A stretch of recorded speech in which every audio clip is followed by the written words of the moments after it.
ঈদগাহ নির্মাণ করার জন্য গ্রামবাসীদের মিলিত চাঁদায় কেনা জমি নিয়ে প্রতারণার অভিযোগ উঠেছে গ্রামের প্রভাবশালী দুই ভাই সহ কয়েকজন ব্যক্তির বিরুদ্ধে। থানায় লিখিত অভিযোগ দায়ের করেছেন গ্রামবাসীরা। হরিশ্চন্দ্রপুর থানার বসতপুর গ্রামের ঘটনা। জমি প্রতারণার অভিযোগ উঠেছে স্থানীয় বাসিন্দা তথা দুই ভাই আব্দুল সাত্তার ও বিশু মোহাম্মদ সহ কয়েকজনের বিরুদ্ধে। যদিও তাদের বিরুদ্ধে ওঠা অভিযোগ ভিত্তিহীন বলে দাবি করেছেন। জানা গিয়েছে, বসতপুর গ্রামের বাসিন্দারা কয়েক বছর আগে গ্রামের মধ্যে ঈদগাহ নির্মাণ করার জন্য 41 শতক জায়গা কেনেন। এই জায়গা কিনতে গিয়ে গ্রামবাসীরা নিজেরা চাঁদা তোলেন এবং তাদের পুরনো ঈদগাহের জমিও বিক্রি করে দেন। এরপর জমিটি গ্রামের দুই বাসিন্দা সাত্তার এবং বিশুর নামে রেজিস্ট্রি নেওয়া হয়।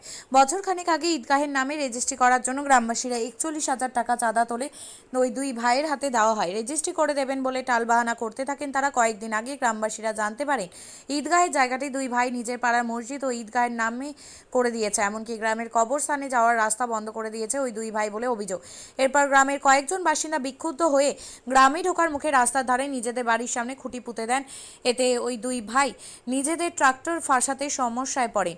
এরপরই গন্ডগোল শুরু হয়। দুই পক্ষই হরিশ্চন্দ্রপুর থানায় লিখিত অভিযোগ দায়ের করেছেন। যদিও তাদের বিরুদ্ধে ওঠা অভিযোগ সম্পূর্ণ অস্বীকার করেছেন বিশু মোহাম্মদ।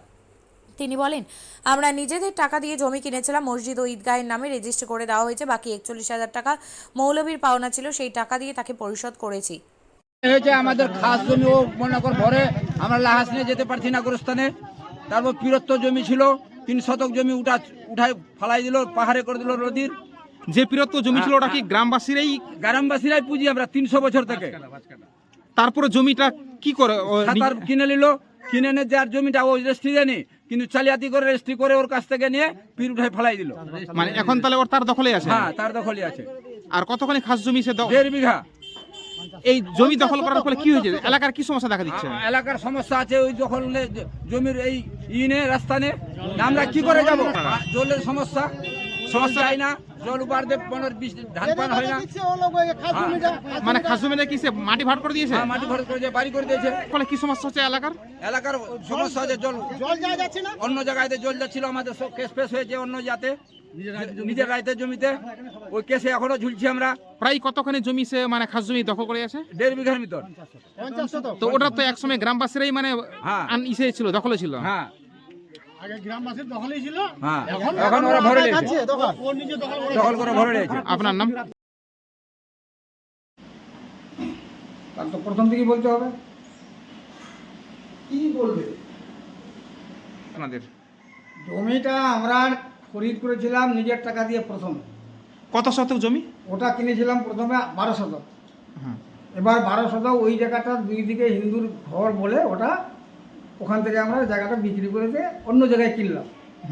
এবার কেনার পরে ওই যে জমি, এই ঈদগাহের যে টাকা সেই টাকা দিয়ে এটা কেনার পরে অনেক টাকা খাগদা হয়েছিল।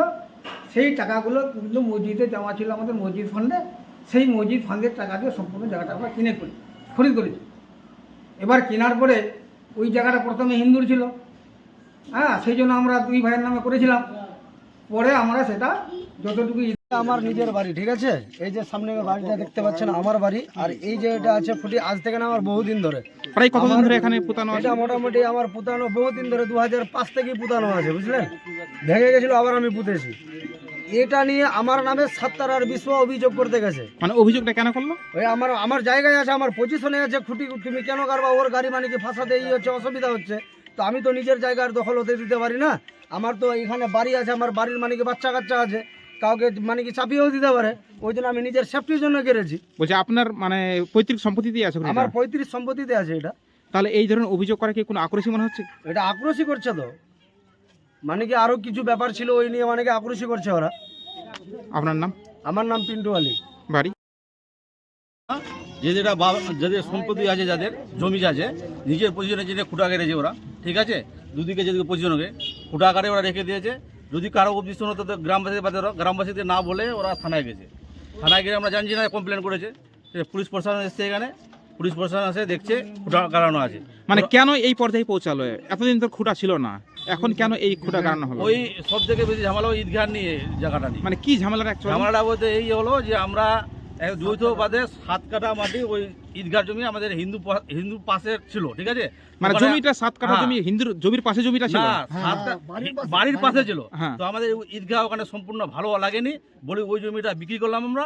বিক্রি করে চাঁদা শরীফ করে জমিটা আমরা কিনলাম সবা বিঘা জমি 41 শতক কোন ওই ব্রিজের কাছে। কার কাছ থেকে কিনলেন? ওই হিন্দু সমাজের আছে কি নাম? কোন এক ব্যক্তির কাছ থেকে? দেবেন্দ্র, হ্যাঁ দেবেন্দ্র রাজেন্দ্র, ঠিক আছে। ওই জমিটা কেনার পরে রেজিস্ট্রিটা মুসলমানের হবে না, এই হিন্দু দিয়ে রেজিস্ট্রিটা একবারে হবে না ঈদগাহ কিংবা মসজিদের নামে। ওই জন্য ওদের বিশ্বাস করে ওদেরকে দেওয়া হলো রেজিস্ট্রি করে। ওদেরকে কাদেরকে? সাত্তার আর বিশুয়া। ঠিক ওরা আছে? কি আপনার সমাজেরই লোক? হ্যাঁ, ওরা আমাদের সমাজের লোক, আমাদের কমিটির লোক, আমাদের মসজিদের লোক, ঠিক আছে। কিন্তু ওদের মসজিদ হলো উত্তরপাড়া, আমরা দক্ষিণ পাড়াতে আছি, কিন্তু মসজিদ আমাদের ওটাই। হ্যাঁ হ্যাঁ হ্যাঁ, দুটোই। তো এখানে দুটো মসজিদ আছে, একটা দক্ষিণ পাড়া আছে, উত্তর পাড়া আছে। তো আমরা ওখানেই নামাজ পড়ছিলাম, ঈদগাহ সব আমরা চাঁদা টাদা ওখানে দিচ্ছিলাম। তারপরে কিছুদিন পরে রেজিস্ট্রি করতে হবে, তো ঠিক আছে রেজিস্ট্রি করা লাগলো, মহরিল ডাকা গেল, তারপরে যে মুক্তিকে ডাকা গেল, তো কীরকম সিদ্ধান্ত করে মানে জমিটা রেজিস্ট্রি করা। আপনি কি জায়গা কিনতে চান? তাহলে আর চিন্তা নেই। 34 নম্বর জাতীয় সড়কের ধারে রায়গঞ্জের নট্টপাড়ায় ঠিক বিপরীতে নিউ উকিলপাড়ায় আজই সুলভ মূল্যে জায়গা কিনুন, গড়ে তুলুন নিজের স্বপ্নের ঘর। তাই আর অপেক্ষা না করে আজই চলে আসুন আমাদের এখানে, দেখে যান জায়গা। মন পছন্দের স্বপ্নের প্রাসাদ গড়ে তুলুন আপনার কেনা এই জায়গায়। তাই আজই যোগাযোগ করুন আমাদের সাথে।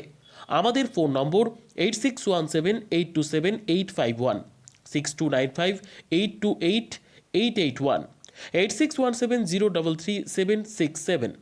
তাই আর দেরি নয়, আজই আসুন নিজের পছন্দের জায়গা কিনতে। বিয়ে হোক বা যে কোনো অনুষ্ঠান, ছেলেদের আধুনিক মানের পোশাকের বিপুল কালেকশন নিয়ে হাজির গোয়ালপুকুরের সরকার ড্রেসেস। ভালো ব্র্যান্ডের জামা কাপড় নিতে চান? তাহলে আর দেরি কিসের, এক্ষুনি চলে আসুন সরকার ড্রেসেসে। গোয়ালপুকুরের শাহাপুর বাজারে খুলে গেল সরকার ড্রেসেস। ব্র্যান্ডেড জিন্স প্যান্টের রয়েছে কালারের পুরো গ্যারেন্টি। ব্র্যান্ডেড জিন্স প্যান্ট ছাড়াও রয়েছে shirt, T shirt, Punjabi, cargo jeans, cotton pant, half pant সহ যাবতীয় পোশাক থাকছে এখানে। সকল প্রকার কেনাকাটায় থাকছে আকর্ষণীয় উপহার। তাই আজই আসুন আমাদের প্রতিষ্ঠানে। আমাদের ঠিকানা সরকার ড্রেসেস, শাহাপুর বাজার, গোয়ালপুকুর, উত্তর দিনাজপুর।